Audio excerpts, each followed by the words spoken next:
Hello বন্ধুরা, বিজয় স্যারের YouTube channel সবাইকে স্বাগত জানাই। ইতিমধ্যেই শিক্ষানীতি 2024 অনুযায়ী সমগ্র ভারতবর্ষে পাল্টে গেছে সব ক্লাসের সিলেবাস এবং কোশ্চেন প্যাটার্ন।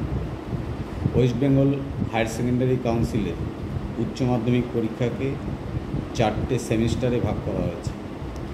একাদশ শ্রেণীতে 2টি সেমিস্টার এবং দ্বাদশ শ্রেণীতে 2টি সেমিস্টার।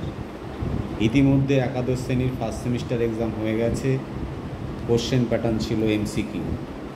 এরপরেই হবে ক্লাস 12-এর সেকেন্ড সেমিস্টার। তার কোশ্চেন প্যাটার্ন নিয়েই আজ আমি এই ভিডিওটি ছাত্রছাত্রীদের সুবিধার জন্য তৈরি করেছি।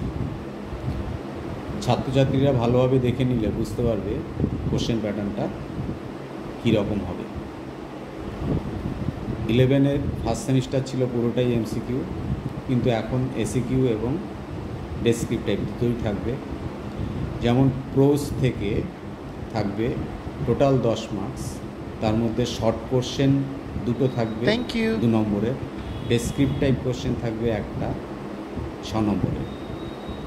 শর্ট কোশ্চেন থাকবে 3টে, তার মধ্যে অ্যান্সার করতে হবে 2টো। এবার পোয়েট্রি একই সিস্টেম, শর্ট কোশ্চেন 2টো 4 নম্বরের, ডেসক্রিপটিভ কোশ্চেন একটা 6 নম্বরের থাকবে। শর্ট কোশ্চেন 2টো, 3টে থাকবে, 2টো লিখতে হবে।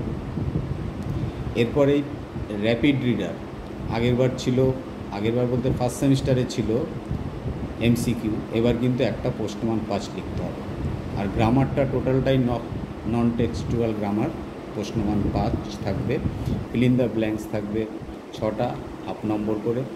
আর ট্রান্সফরমেশন অফ সেন্টেন্স থাকবে 2টো 1 নম্বর করে।